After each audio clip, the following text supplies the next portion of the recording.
बिस्मिल्लाहिर्रहमानिर्रहीम। अल्लाह ताला कुरान पाक में फरमाते हैं, ऐ ईमान वालो, यहूदों नसारा को अपना दोस्त मत बनाओ, वो आपस में एक दूसरे के दोस्त हैं। अगर तुम में से कोई उनसे दोस्ती लगाएगा तो वो उन्हीं में से हो जाएगा। बेशक अल्लाह ताला ज़ालिमों को हिदायत नहीं देता। इमेजिन एक ऐसा खित्ता जहाँ रोज़ाना बैलिस्टिक मिसाइल्स, ड्रोन हमले और एयर स्ट्राइक्स हो रही हों, जहाँ एक हमला पूरी दुनिया की मईशत को हिला सकता हो और जहाँ तीन ताकतें एक दूसरे के आमने सामने खड़ी हों। आज मिडल ईस्ट में भी कुछ ऐसा ही हो रहा है। 2026 में ईरान और इसराइल के दरमियान बराह रास्त जंग शुरू हुई और इस जंग में अब यूनाइटेड स्टेट्स भी शामिल हो चुका है। और सवाल ये है, क्या ये तीसरी बड़ी आलमी जंग की शुरुआत है? तो जानने के लिए स्टे विद अस। आज हमारे साथ मौजूद हैं भाई अब्दुर्रहमान साहब। अस्सलाम वालेकुम sir, welcome to my podcast. जी वालेकुम अस्सलाम, thank you for inviting me. अच्छा सर, आजकल बड़ी कॉन्स्पिरेसी थ्योरीज चल रही हैं कि ये वर्ल्ड वार 3 की बाकायदा आगाज़ हो चुका है। तो आप ये बताएं कि इसराइल ने ईरान पर हमला क्यों किया? सर, ये जो कॉन्स्पिरेसी थ्योरीज चल रही हैं वर्ल्ड वार 3 के वाले से, तो वर्ल्ड वार 3 का आगाज़ तो नहीं हुआ, लेकिन जो मामलात हैं वो वहाँ जाते दिख रहे हैं, अल्लाह ना करे। तो लेकिन मुझे लगता नहीं कि होगी, क्योंकि उसके जो नुकसान आता है ना वो बहुत ज़्यादा हैं। तो बाकी रही बात कि ईरान पर हमला क्यों किया इसराइल ने, तो सरजाई सी बात है कि देखिए ना, अब उन्होंने हर एक तरीका आजमाया ईरान पर, उस पर माशी दबाव डाला। जी। पहले उस पर माशी पाबंदियाँ लगाई, ठीक है, उसकी जो तिजारत थी जी। उसको काफ़ी नुकसान, उनकी कोई दाल नहीं गली वहाँ पे। फिर उन्होंने ट्राई किया प्रोटेस्ट के ज़रिए कि वहाँ की जो हुकूमत है उसको चेंज किया जाए, रजीम को। वहाँ पे एंटी गवर्नमेंट प्रोटेस्ट करवाए गए जो प्लान थे उनके इसराइल के हवाले से। वहाँ पे उन्होंने उसको पुरतशद्दद बनाने की, वायलेंट बनाने की बड़ी कोशिश की, लेकिन उनकी जो गवर्नमेंट थी उन्होंने उसको कंट्रोल कर लिया। जी। तो उनका था इरादा कि जैसे वो रज़ा शाह पहलवी है, रज़ा शाह पहलवी का बेटा, जी। उसको वहाँ का सुप्रीम लीडर बनाया जाए, किंग बनाया जाए, जो भी है, क्योंकि वो उनका ना कठपुतली है यहूदियों का। तो लेकिन वो उसमें खातिर का आपको पता जैसे नाकाम नजर आए कि वो ज़ाहिर सी बात है उसको नहीं बना सके। जी। अब देखिए उनके पास कोई रास्ता नहीं बचा था फिर ईरान पे हमला करने के। मुज़ाकरात भी उन्होंने किए कि ईरान अपने जो न्यूक्लियर प्रोग्राम है वहाँ से सेट बैक कर जाए, लेकिन वो उसने भी कहा कि नहीं सर, ये तो हमारी प्रायोरिटी, हम नहीं सेट सकते। जी। फिर उन्होंने हमला किया, एयर स्ट्राइक्स की, वहाँ पे मिसाइल्स गिराए। तेहरान के 30 पॉइंट्स पे इन्होंने जो मिसाइल गिराए थे, वो काफ़ी लोग, ये जो कवरेज है ना मीडिया, आप देखिए ना, मैं आपको कई दफ़ा बताता हूँ कि जो मीडिया जो है ना, मेन स्ट्रीम मीडिया, जी। ये बड़ी बगैरती करता है। पे एक स्कूल था ईरान का, वहाँ पे सर 165 बच्चियों को इन्होंने मिसाइल मार के शहीद किया। जी। अब वहाँ पे ये देखें कि कहीं यूरोप में या कहीं अमेरिका में अगर एक बच्चा भी मर जाए, जो कि वो भी गलत बात है, नहीं होना चाहिए ऐसा। हम ये नहीं कहते कि वो ठीक है, क्योंकि एक इंसान का कत्ल पूरी इंसानियत का कत्ल है, हमारे इस्लाम तो हमें ये सिखाता है। जी। ठीक है, तो वहाँ पे देखें ना, वहाँ पे कितना शोर मच जाता है। और यहाँ पे देखें सर जी, 165 बच्चियाँ शहीद हुई हैं और उनका नामो निशान जो है ना वो लिया ही नहीं जा रहा, गायब कर दिया गया। मेन स्ट्रीम मीडिया उसको नाम लेकर उसका राज़ी नहीं है, मेन स्ट्रीम मीडिया दिखा के राज़ी नहीं, इसकी कवरेज करके राज़ी नहीं है। उसको बस इसराइल की पड़ी है कि वहाँ विजय हो रहा है, वो हो रहा है, फलान में ढिमकान हो रहा है। जैसे वो गज़ा के बच्चे शहीद हुए, उनको मेन स्ट्रीम मीडिया को उनकी फ़िक्र नहीं थी, वैसे ही इनको यहाँ की फ़िक्र नहीं है। और दूसरी बात सर ये रहेगी कि ये कि ईरान पर हमला क्यों किया, तो जैसे मैंने आपको बताया कि फ्रस्ट्रेशन है, उन्होंने निकाल ली। दूसरा सर, मैंने आपको पिछली वीडियो में बताया था जो इनका गहरा मकसद था इसी टाइम हमला करने का, वो था इनका प्यूरम का त्यौहार। जी। वो अगर नाज़रीन आप पिछली वीडियो देख लीजिएगा, उस पर हमने बड़ी डिटेल से बात की प्यूरम के वाले से। तो सर ये 2-3 वजूहात थी जिनकी वजह से ईरान पर हमला किया गया, इसराइल और अमेरिका के दोनों ने मुश्तरका हमला किए। अच्छा, आप एक बात याद रखें कि ये जो जंग है ये दीन की बुनियाद पर जंग है। वो कुफार इस किस्म के लोग हैं कि वो, जैसे आपको पिछली वीडियो में बताया था कि प्यूरम के हवाले से, तो यानी कि ये दीन की जंग है उनसे। वो कुफार ऐसे जालिम किस्म के लोग हैं, वो कहते हैं कि हम इनको ख़त्म कर दें और अपना जारादारी कायम कर लें, हम और हमारा ही यहाँ पे दीन गालिब आ जाए, हमें इन मुसलमानों को ख़त्म कर दें। अच्छा सर, आप ये बताएं कि इसराइल की स्ट्रेटजी क्या थी इस हमले के पीछे? सर जी, इसराइल की जो स्ट्रेटजी थी ना, वो शुरू से थोड़ी भोंडी सी थी वैसे मेरे ख्याल से। तो सर उनका ये मानना था कि अगर ईरान के साथ हम थोड़ी थोड़ी झड़पें करते रहेंगे ना थोड़े थोड़े अरसे में, तो उनका जो मिसाइल का स्टॉक है ना वो ख़त्म हो जाए। जी। उनका ये मानना था कि उनका जो मिसाइल है वो ख़त्म हो जाएंगे, हमें थोड़ी थोड़ी झड़पें, जैसे आपने देखा कि वो थोड़ी थोड़ी झड़पें ना इसराइल लगाता रहता है ईरान के साथ, जी जी कभी टिकता नहीं है। बिल्कुल। वो पहले भी जब जंग बंदी हुई थी, जब इनका आयरन डोम सिस्टम तबाह हुआ था पिछले साल जी जी 11 रोजा जंग में, तो इन्होंने उसके बाद इन्होंने जंग बंदी कर ली, लेकिन फिर भी इसराइल आपको पता है बाज नहीं आया, वो लगा रहता है। जी जी तो उनका तो वो पहली स्ट्रेटेजी ये थी कि ऐसे हम उनको बचाया जा सके। मतलब कि उनकी जो पहली स्ट्रेटेजी थी ना, वो तो ये थी ऐसी बाउंड्री सी कि उनका जो स्टार है वो शायद ख़त्म हो जाए। और उससे पहले भी इनका जो स्ट्रेटेजी पहली थी, इससे भी पहली जो थी वो ये थी वो कि रज़ा शाह पहलवी को तख्त में बिठाया जाए। जी जी लेकिन वो सर आपको पता ही है कि कितनी बुरी तरह पेश हो गए। वो तो बहुत बड़ा बिट्ठू है जी यहूदियों का, ना माफ करे। हालांकि देखे ना कितना प्यारा नाम है उनका, रजा शाह पहलवी। तो देखे ना अहमद रजा शाह पहलवी, ठीक है, अहमद हमारे अल्लाह के नबी के नाम ठीक है। और फिर भी वो इतना प्यारा नाम होने की बजाय वो यहूदियों के साथ जाके उनकी दोबारा गिरिया को चूम रहा है और उनके जनाब हाथ पे बैत कर रहा है। जैसे किसी शायर ने कहा है ना जी कि जिसे चाहे खुदा खराब करे। जी जी तो उसके बाद दौलत भी है, सारा कुछ ही है। पता नहीं उसको मेरे ख्याल से ना कोई हुकूमत का या ऐसे कोई तख्त का लालच है जिसकी वजह से ना वो ऐसे कतल कर रहा है जी। जी जी उसको कोई अवाम की ऐसे कुदरत दिल है नहीं है, वो सिर्फ ना ऐसे तख्त चाहता है कि मुझे मिल जाए, मैं बिल्कुल करूँ। अच्छा, उसके दौरे हुकूमत में ईरान में इतनी कोई अयाशी थी, इतनी बेहयाई उधर फैली हुई थी। लेकिन इसके बाद जब तख्ता पलट हुआ, जब अली खुमैनी साहब आए, तो इन्होंने माशाल्लाह अल्लाह के हुक्म से उलमा की हुकूमत कायम की। अभी भी आप देख सकते हैं कि जो ईरान का मेन स्ट्रीम मीडिया है या उनके ड्रामे उठा के देख लें, उन पे यानी कि हिजाब पे काफ़ी पाबंदी है उनकी। तो जो रज़ा शाह पहलवी था उसके दौर में इतनी को बेहयाई थी कि, लेकिन जब उसके बाद उलमा की हुकूमत आई है तो माशाल्लाह अल्लाह के हुक्म से उधर हिजाब की बाकायदा पाबंदी की जाती है। और उनका मेन स्ट्रीम मीडिया भी देखें तो उनकी एंकर्स जो हैं उन्होंने माशाल्लाह हिजाब किए होते हैं। लेकिन जैसे मैंने आपको पहले कहा कि ये दीन की जंग है, बेसिकली ये दीन की ही जंग है। इसी वजह से जो इसराइल है अपनी हठधर्मी की वजह से, अपने बगैरती की वजह से ईरान को मुसलसल तंग कर रहा है। सर मैं ना, जैसे आप कह रहे हैं कि दीन की जान है ये, लेकिन ना मैं आपको एक और बात बताता हूँ। जो बादशाहत होती है ना और जो दूसरी हुकूमत होती है, इसमें काफ़ी फ़र्क होता है, ज़मीन आसमान। जी जी बिल्कुल। क्योंकि हमारे नबी ने भी बादशाहत को पसंद नहीं किया, उन्होंने भी खिलाफत को प्रमोट किया था, खिलाफत का ही कहा था। उन्होंने कभी नहीं कहा कि ये मेरा फेवरेट है, इनको खिलाफत करो। जी जी वो बैत करवाते थे, जैसे इलेक्शन इलेक्शन है बिल्कुल। वैसे वो बैत कराते थे, अपना अपना सिर्फ फैसला थोपते नहीं थे। जी अब वो सुन्नत है, जी ठीक है। बादशाहत को उन्होंने पसंद ही नहीं किया, बिल्कुल। तो ठीक है वो बादशाह था। और दूसरा बात ये कि सर कि वो ना याश था, अवाम बादशाह था, वो याश था, अवाम उसकी भूखी मर रही है, उसकी याशें ख़त्म नहीं हो रही। वो क्या लग्जरी गाड़ियाँ रखी हुई हैं, लग्जरी महल है, दूसरी लग्जरी उसने रखी हुई हैं, लेकिन अवाम भूखी है जी और दूसरी तरफ जब इनकी हुकूमत आई तो इन्होंने अवाम को सहूलियात दी। बिल्कुल। इन्होंने अपनी जो लग्जरीज थी पहले भी नहीं थी, इन्होंने ली भी नहीं। जी जी इन्होंने उस चीज़ को नहीं पसंद किया कि हमारे पास लग्जरीज हो। जी जी तो इस वजह से ये भी इसराइल के पेट में मरोड़ उठते हैं ना कि वो ऐसे अवाम खुशहाल नहीं होने चाहिए, क्योंकि वो मुसलमानों को ना खुशहाल नहीं देख सकते। जी बिल्कुल। जैसे उन्होंने लीबिया की अवाम को उकसाया, जी कज़ाफ़ी के खिलाफ क्यों उकसाया? क्योंकि जो कज़ाफ़ी था वो अपनी अवाम के लिए अच्छा था, उनको अपनी अवाम की, उनको ना मुसलमानों की खुशहाली नहीं अच्छी लगती। ऐसे ही। ठीक है, तो दीगर भी ऐसे कई मुल्क हैं जिनकी ऐसी मिसालें हैं जी कि जी जहाँ पे इनको ना यहूदियों को उनकी अवाम की खुशहाली पसंद नहीं आई बिल्कुल। और उनकी हुकूमतें बदल दी गई और अपनी जो फेवरेट हुकूमतें थी वो लाई गई ताकि अपने मकासद जो है ना वो पूरे किए गए। जी अच्छा सर, जो मैं आपको बात बता रहा था स्ट्रेटेजी की, जी जी हम देखिए पहली स्ट्रेटेजी तो ये थी ना कि रज़ा शाह पहलवी को लाया जाए। दूसरी स्ट्रेटेजी ये थी कि उनका मिसाइल का स्टॉक ख़त्म किया जाए। अब उनको ये लगा था कि अमेरिका को, इसराइल को, जैसे ना पहले हमने ये 12 रोज़ा जंग की, ठीक है, वैसे की जंग हो के ख़त्म हो जाएगी। जी जी जैसे हम जंग खुद ख़त्म कर लेते हैं, अमेरिका ने कहा वैसे ख़त्म कर लेंगे। लेकिन ना उनका सिलेबस आउट हो गया। ठीक है।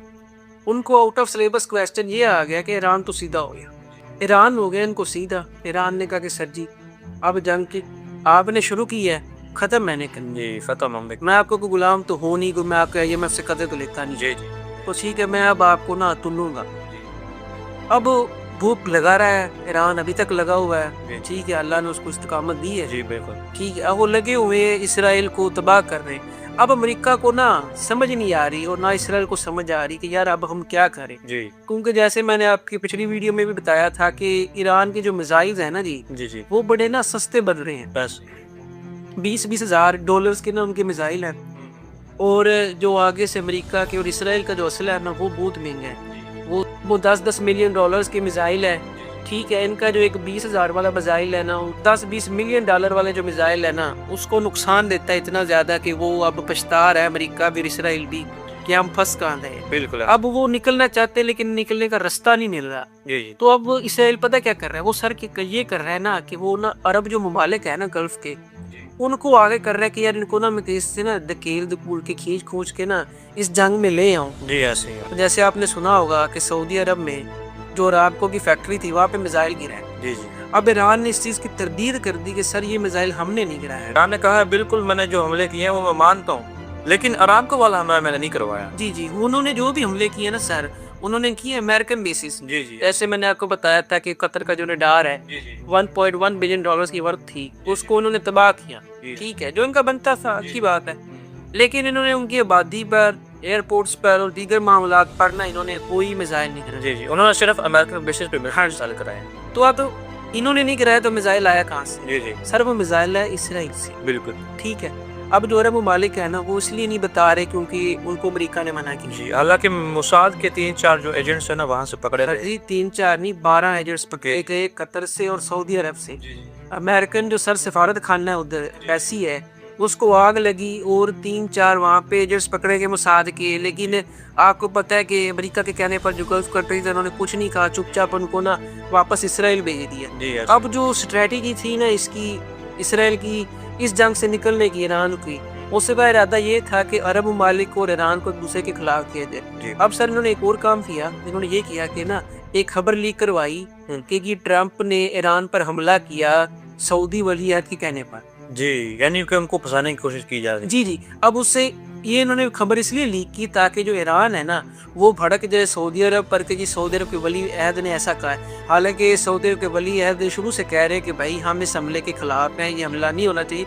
इस हमले से पहले भी उन्होंने बड़ी कोशिश की थी कि मुज़ाकरात हो जाए और ये अमन रहे। जी, ठीक है, यानी कि उनको जानबूझ के घसीटने की कोशिश की जा रही है। इधर मैं बताता हूँ ना चिंगारी कैसे लगा रही होते हैं मुसलमानों में, जैसे पहले भी लगाते शिया सुन्नी फसाद कराते हैं वैसे करवा रहे हैं। इधर से तो ये खबर लीक करवा दी कि वलीअहद चाहते हैं जी कि ईरान पर हमला हो, तो वो झूठी खबर है। जी जी। उधर से क्या किया कि अरामको जो रिफाइनरी थी वहाँ पे हमला करवा दिया, जिससे ये लगे कि जी जो अरब के सऊदी अरब के लोग हैं वो इसलिए ईरान से नफरत करें कि देखिए जी हमारी रिफाइनरी पर हमला किया, कि दोनों तरफ चिंगारी फटक जाए। हालांकि दोनों तरफ काम ये जो दोनों काम है ये यहूदियों के है, ना इसका ईरान से लेना देना ना सऊदी अरब से लेना देना। जी जी। लेकिन ईरान समझदार है और गल्फ कंट्रीज भी समझदार है, बिल्कुल ऐसे ही। उनको पता है कि ये कौन कर रहा है और क्या कर रहा है। जी, अब ईरान है ना उसने निशाना अपना सीधा रखा होगा, बिल्कुल। उसको पता है कि यार डिजिटल दौर है, उसको सारा पता है कि क्या हो रहा है और क्या नहीं हो रहा। वैसे ही है। उसने अपना निशाना रखा हुआ है सीधा, वो सीधा इनको ठोक रहा है। इनको अब समझ नहीं आ रही कि हम जाएं कहाँ पे और कहाँ से निकले। और दूसरा सर जी है कि इसराइल ने ना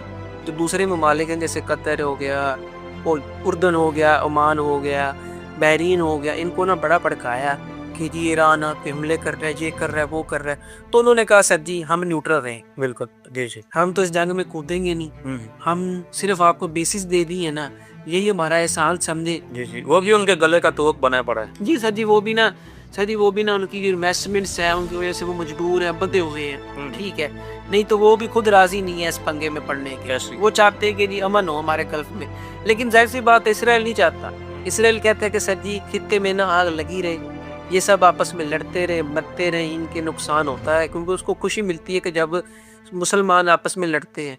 और कई हमारे माशाल्लाह उलमा कराम ऐसे हैं जो पढ़े लिखे अक्लमंद हैं, लेकिन वो भी इस चीज़ को ना सॉर्ट आउट करने की बजाय ना उसको ख़राब ही कर रहे हैं, उसको इस चीज़ को समझा नहीं रहे अवाम को कि सर्दी की जंग का असल में हो क्या रहा है। वो इसको ना शिया सुन्नी फसाद की तरफ कई लोग लेके जा रहे हैं, लेकिन उनको खुदारा हमारी अपील है कि सर्च करें, देखें कि असल में मामला गलत है क्या। शिया सुन्नी फसाद की तरफ ना जाए, ये यहूदियों की साजिश है कि मुसलमान आपस में लड़े और मरे। तो लड़ना नहीं है, हमने मुत्तहिद रहना है। जैसे कि आप देखें ना बड़े बड़े ब्रांड्स बने हुए हैं जो पाकिस्तान में काफ़ी, यानी कि ब्रांड्स आप भी जानते होंगे, उनकी कोई भी ऑफिशियल स्टेटमेंट नहीं आई ईरान के बारे में, ठीक है। हालांकि वो मुसलमान हैं, हमारे भाई हैं, तो किसी की भी कोई ऐसी स्टेटमेंट नहीं आई है कि वो ईरान की सपोर्ट करें या चले आप यहूदियों को ही बुरा कह दें। लेकिन किसी ने सबके मुंह पे ताले लगे हुए हैं, चुप हुए हैं, कोई भी बोल नहीं रहे इस मामले में। लेकिन अल्लाह, मैं तो ये कहता हूँ कि अल्लाह हमारी आवाम को हिदायत दे और अपने ब्रांड्स हैं उनको भी हिदायत दे, उन्हें कुछ ना कुछ तो यानी कि अपना पार्टिसिपेट करना चाहिए ना, उनको बुरा कह सकते हैं या ईरान की सपोर्ट कर सकते हैं, लेकिन ये चीज़ नहीं नज़र आ रही कहीं भी। सर जी जो हमारी अवाम है ना वो इस जंग को ईरानियों की और यहूदियों की जंग समझ ही नहीं थी। जी जी वो इसको अब देखिए ना यही कि उन्होंने ये जंग शुरू की, ठीक है, अब पर्दे से गायब हो गए। अब इस जंग में जो अवाम को नज़र आ रहा है ना, हमारी भोली अवाम को, वो ये नज़र आ रहा है कि सर जी के ईरान सऊदी अरब पर हमला कर रहा है। अब ये जंग उन्होंने अवाम को दिखा दी है कि जी ये शिया और सुन्नी की जंग है। जी अब सर जी जो अवाम जो ब्रांड्स हैं अब ये क्यों नहीं बोल रहे, जी जी अब ये कह रहे हैं कि हम किसी एक की साइड लेंगे तो ऐसे लगेगा कि जैसे जी हम शिया की साइड ले रहे हैं या हम सुन्नी की साइड ले रहे हैं, जी जी। तो इसलिए चुप है, न्यूट्रल बने हुए हैं। यानी कि असल चीज़ का तो हर किसी को पता है, कोई इतना बच्चा नहीं होता आजकल के दौर में, हर किसी के पास मोबाइल है। लेकिन मैं एक और बात कहता हूँ ना कि अब देखिए जी बोलना चाहिए, जी बिल्कुल। अल्लाह ने ज़बान दी है ना तो आप बोलें। जी इस जंग को शिया सुन्नी जंग ना बनाएं, जी जी ये जंग मुसलमानों की और यहूदियों की है, जी जी और ईरान यहूदियों का मुखालिफ है, इसीलिए यहूदी उन पर हमला करते हैं। जी जी तो ईरान की सपोर्ट करो, खुल के करो, फुल सपोर्ट करो ईरान की।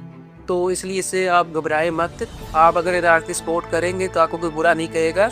अगर वो उसको बात वक्ती नहीं समझ आएगी तो थोड़ी सी सोच विचार के बाद उसको ये बात समझ आ जाएगी कि आप क्या कहना चाह रहे हैं। तो इसलिए मैं कह रहा हूँ कि आप आवाम को भी चाहिए कि थोड़ा सा ना हदायत से काम। जी बिल्कुल। ये देखें ना, जैसे आपने पहले भी मैं बता चुका हूँ काफ़ी दफ़ा, लेकिन ना ईरान वाहिद एक ऐसा मुल्क है जिसने गज़ा में होने वाले मुज़ालम पर यानी कि रोक लगाई है और उनकी अच्छी तरह से मज़ामत की है, उनके हमारे फ़लस्तीनी भाइयों के हक़ में बोला है। इसके बरअक्स 57 ऐसे ममालिक हैं इस्लामी जो कि उनका कोई बयान नहीं आया और ना ही वो उनके हक़ में बोले हैं। तो खुदा रहा इस चीज़ को समझें। बेसिकली जो मुल्क होता है ना वो आवाम की वजह से होता है। अगर आवाम हमारी गैरतमंद है ना तो उनको इस चीज़ को ना सोचना चाहिए और मज़ीद डिटेल के साथ उसको सर्च करना चाहिए। अच्छा सर ये बताएं, ये इस जंग के पीछे की असल गहरी वजह क्या है? ये यानी कि आवाम से ना कुछ सच ऐसे हैं जो छुपाए जा रहे हैं, उनको आवाम को गुमराह करने के लिए आवाम को गुमराह किया जा रहा है। इसके पीछे की गहरी वजह ऐसी है, कोई खबरें भी ऐसी सामने आ रही हैं कि ना आप वो तो तफसील से बताएं। सर जी जो आपका चैनल है ना, इसके तवज्जुह से सर जी हम इंशाल्लाह ना आवाम तक साची पहुँचाएंगे। जी इंशाल्लाह। ऐसी बातें भी आवाम को बताएंगे जो कोई नहीं बताएगा। जी जी ठीक है, बाकी अल्लाह खैर करे, आपके सब्सक्राइबर भी बढ़ेंगे। जी जी इंशाल्लाह। लेकिन वक्ती हम सच तो बताएंगे। जी बिल्कुल। ठीक है सर जी, जो इसके पीछे का सच है ना, वो आप जैसे मैंने आपको बताया ना कि यहूदी लादी जो है ना, जी जी वो मीडिया के अंदर इतनी फैल चुकी है कि उनको पता है कि हमने अगर अपना प्रोपेगेंडा खिलाना है ना तो मीडिया से बड़ा कोई काम नहीं है। लेकिन ये जो सोशल मीडिया है ना, जी जी इसने आके इनके प्रोपेगेंडा की ना कमर तोड़ कर रखा। बिल्कुल है। क्योंकि कोई भी खबर आती है ना जी। तो उसकी क्रॉस चेकिंग होने लगी। और जी जी ऐसे ही। ठीक है, अब जो बात असल में है ना इसके पीछे गहरी वजह की, वो सर जी मैं आपको बताता हूँ कि जैसे मैंने आपकी पहले भी कई वीडियोस में बताया है, ये जो रोथचाइल्ड्स है ना, वो एक सर जी जर्मन बैंक की कंपनी है। जी जी वो मैंने देखा आपकी वीडियो के नीचे हम रोथचाइल्ड्स का नाम लेते हैं ना तो यूट्यूब उनकी ना बड़ी तरफदारी करता है और नीचे बड़ा प्यारा सा एक नोट लिख देता जी, है जी। तारीफ में। जी ठीक। आप इस नोट को चेक भी करें, मेरी जो पहली वीडियो है ना उसके नीचे नोट लिखा होगा, आप जाके वहाँ से स्टडी भी कर सकते हैं, पढ़ सकते हैं कि यूट्यूब वालों ने इन रोथचाइल्ड का मुंह कैसे धोया है, अच्छी तरह से अच्छा दिखाने की कोशिश की है कि ये मजलूम लोग हैं, ये यानी कि मुहाजिर लोग हैं, इन पे जुल्म हुआ था, ये यानी कि बड़ी ना उन्होंने बड़ी अच्छी तरीके से मुंह धोया इनका, आप जाके देख सकते हैं। जी जी जी जी, मैंने आपको बताया ना कि वो बड़े अंदर तक घुसे हुए मीडिया के। जी जी तो दूसरी जो बात मैं ये कर रहा था कि सर जी अब देखिए ना, ईरान, चाइना, जी जी रशिया, नॉर्थ कोरिया, जी वेनेजुएला, जी जी सर ये कुछ कंट्रीज थे जिनके अंदर ना रोथचाइल्ड्स की पैक नहीं है। ये कुछ कंट्रीज थे जो IMF से कर्जा नहीं लेते। जी बिल्कुल। ये वो कुछ कंट्रीज हैं जो वर्ल्ड बैंक के अंडर नहीं है। जी अब वर्ल्ड बैंक का तरीका वारदात भी यही है कि वो थोड़े थोड़े आपको पहले पैसे देता है कि आप अपना इंफ्रास्ट्रक्चर बनाएं, ये बनाएं, वो बनाएं, और आहिस्ता आहिस्ता ना आपको काबू कर लेता है। फिर आपका ना जैसे नशई होता है ना, उसका नशे के बगैर गुजारा करना मुश्किल है ना। ऐसे ही है। इस तरह आप देखें ना कि हमारा जो मुल्क है, इसको देख लें कि यहाँ पे अगर IMF की किस्त ना आए हाँ। तो कैसे सारी जो हुकूमत है हमें थरथली मच जाती कि ये IMF की किस्त नहीं आई, अब हमारा गुजारा कैसे होगा। अब ये नशइयों की तरह ना IMF से किस्तें ले लेके ना, अब ये ऐसे हो गए ना नशइयों की तरह के, IMF की किस्त ना आए ना तो इनका गुजारा नहीं होता। ऐसे ही है। आप देखे होंगे ना, यानी कि ये जाते हैं, नाम तो मैं नहीं लूँगा, कि अपने दूसरे ममालिक में जाते हैं, वहाँ पे जो कर्ज़ों की अपील करते हैं कि बराए मेहरबानी हम पे हमारे हाल पर रहम किया जाए, हमें कर्जा दिया जाए, हमारी मैशत ख़राब हो जाएगी, हमारी मैशत डूब जाएगी। जैसे बता रहे हैं कि वो एक नशई की तरह इनकी एक ना हो चुकी है कैफियत, जैसे नशई नशे के बगैर ही नहीं रह सकता, ये कर्जे के बगैर नहीं रह सकते। तो वही मैं आपको बता रहा हूँ ना कि देखे ना कि इन्होंने जो कारोबार करना है या कहाँ वो कहीं और से अपना जो मतलब कि ना इन्होंने जो अपना कारोबार करना है या रेवेन्यू जनरेट करना है कहीं से भी, वो इनको ना समझ नहीं आ रही कि वो क्या करें, क्योंकि IMF ने ना इनको ऐसा माजूर कर दिया है, पाहिर कर दिया है माशरे को। हमारी जो हुकूमत है उसको ना रेवेन्यू जनरेट के सिर्फ 2 तरीके पता है। जी जी। एक IMF से किस्त लेना, दूसरा सर जी आवाम पर टैक्स लगा कर ना टैट तगड़े वो वसूल करना। इनको ना सिर्फ इन 2 तरीकों के अलावा रेवेन्यू का पता ही नहीं है कि रेवेन्यू कहाँ से आ। जैसे कि देखे ना अभी गुज़िश्ता दिनों में इन्होंने पेट्रोल की कीमत जो है अचानक से बूस्ट कर दी। इसी के बरक्स आप देखें कि कतर में भी अभी जो हमारे पाकिस्तानी रुपये के लिहाज से 164 रुपये लीटर पेट्रोल फरोख्त हो रहा है। हालांकि जैसे देखें आपको मालूम है कि ईरान में जंग लगी हुई है, तो ईरान ने भी कहा है कि आप पेट्रोल हमसे ले लें। अभी जो है ईरानी पेट्रोल पाकिस्तान में उनकी कॉस्ट पड़ेगी सिर्फ 15 रुपये लीटर, ठीक है। इसके बावजूद इन्होंने महंगा पेट्रोल ख़रीद के पाकिस्तानी अवाम को चूना लगा के उनको उनकी हर्जेस बढ़ा के उनको जनाब परेशान की जा रहा है। जंग से पहले भी इनकी यही हालात थी कि ये 1 लीटर पेट्रोल के पीछे 100 रुपये आवाम से टैक्स ले रहे थे। अभी इन्होंने फिर क्या किया है, 55 रुपये और टैक्स बढ़ा दिए और आवाम पे मजीद बोझ डाल दिया। जैसे आप बता रहे थे कि ये इनको रेवेन्यू जनरेट करने का पता ही नहीं है, रेवेन्यू जनरेट करना कैसे है हमने। ये यानी कि टैक्स लगा के अवाम पे बोझ डाल के बेचारे अवाम को मफलूस कर दिया। अवाम गरीब से गरीब तर होती जा रही है और ये जो निज़ाम है ऐसा निज़ाम है कि अमीर से तर होता जाता है और गरीब से गरीब तर होता है। अब सर देखिए ना इनको भारी टैक्सेस के अलावा ना रेवेन्यू का पता ही नहीं है। जी जी। बिजली है, इलेक्ट्रिसिटी, उस पे हमसे कितना ज्यादा टैक्स लेते हैं। जी जी। पेट्रोल है तो उसकी सब्जी 105 रुपए कुछ पैसे ले भी बढ़ा रहे हैं। जी जी। और ऊपर से इनकी क्या मैंने कहती है जी अगर हम 55 की बजाय 110 रुपए कर लेते तो आप क्या कर लेते। जी जी ऐसे ही है, तड़ी लगा रहे हैं यानी कि अवाम को ब्लैकमेल किया जा। जी जी। और दूसरी बात सर जी मैं ये कर रहा था कि अब देखें जो पेट्रोल महंगा हुआ है इसके नुकसान सर जी सिर्फ ये नहीं कि पेट्रोल महंगा हुआ है, हमारी आमदोरफ्त जो है या नकलो हमल पर इस पे सिर्फ असरात होंगे। अब सर देखिए इसके जो असरात है ना, क्योंकि माशाल्लाह हमारे पाकिस्तानी जो मुसलमान है ना बड़े ही अच्छे हैं। इन्होंने गजा की ईरान की सर जी क्या सपोर्ट करनी है। इतने खोटे और बेईमान ये लोग है ना, इन्होंने देखे ना जो स्टॉक किया ये अब अवाम के ही सपोर्ट कर ले तो बड़ी बात है। सर जी अवाम को तो चूना लगाते हैं ना, चूसते कहते हैं जैसी अवाम वैसे हुक्मरान। ऐसा ही है, ठीक है। अब ये देखिए इनको पता लगा कि पेट्रोल महंगा हुआ है सर जी, एक दिन के अंदर अंदर ये जो गरीब घी इस्तेमाल करता है ना सर जी, सस्ते की 430 रुपए घी था सर जी, और कट्ठा 70 रुपए बढ़ के ना एक दिन में 70 रुपए बढ़ के ना 500 रुपए हो गया जी। ये वही नाबिज गया जो एक गरीब तबका जो यानी कि मजदूरी करता है बेचारा, सारा दिन जो है अपने पेट के लिए अपने पेट की खातिर मजदूरी करता है, वो बेचारा कमाता ही 1000 रुपए, तो यानी कि 520 रुपए उन्होंने लीटर एक तेल कर दिए, ठीक है, जो कि उसके घर में यूज होता है। यानी कि इससे खुर्दनोश ही इन्होंने इतनी मुश्किल बना दी है कि एक जो गरीब है वो सर्वाइव ही ना कर सके। अब सर जी देखे ना सिर्फ तेल नहीं महंगा हो। अब सर जी देखे कितने कोई ये बगैरत और बेहिस है ना हमारी कौम के कुछ लोग, उनको कोई शर्म ही नहीं, कोई हया ही नहीं, कि गरीब का कोई एहसास नहीं है कि अब देखें कि खुदा का खौफ करो, दुनिया में जंग लगी हुई है, जंग किस कोने में लगी है, तुम्हारा उससे क्या तल्लक बनता है। ऐसा ही है। अब अगर पेट्रोल महंगा होगा तुम ये देखो कोई शर्म कर लो कि रमजान का महीना है सर जी, रमजान के महीने में इनका वालिद साहब जो शैतान वो तो साजी जकड़ाऊ, ये जो साजी उसकी नाजायज औलाद है ना, ये उसका काम उससे भी ज्यादा कर रही है। इतना साजी शैतान नहीं तंग कर रहा जितना ये हरामजादे, ये ज्यादा आसान तरीके से काम कर। जी जी। अभी देखे ना ये बगैरत ऐसे हैं कि सिर्फ घी इनके पास पड़ा है। अब देखे ना अभी फैक्ट्री में क्या एक दिन में आ गया, अभी पुराना स्टॉक है बस पड़ा हुआ है सर जी, पुराना स्टॉक इनके पास करोड़ों का पड़ा होता है। जी, ठीक है, ये नहीं कि 10 किलो घी नहीं पड़ा होता है इनके पास, जी, करोड़ों का स्टॉक पड़ा होता है। अब वहाँ पे देखे मुझे बताएं, अगर 1 किलो पे ये 70 रुपए कमा रहे हैं तो ये मुझे बताया किसी के पास करोड़ रुपए का स्टॉक पड़ा है तो हिसाब लगा रहे हैं अब 70 रुपए उस करोड़ को ज़रा दे लें कि उसने कितना कमा लिया उसमें से। ये देखे ना एक ऐसा नज़ारा मैंने आपको पहले भी बताया था कि गरीब जो है गरीब से गरीब दर होता जाता है, अमीर है अमीर से अमीर दर होता जाता है। सर जी हम निज़ाम को क्या कोसे, हमारे जो लोग हैं वही सके नहीं है। वो देखे ना कि गरीब जो अवाम है ना वो अवाम का सोचती है।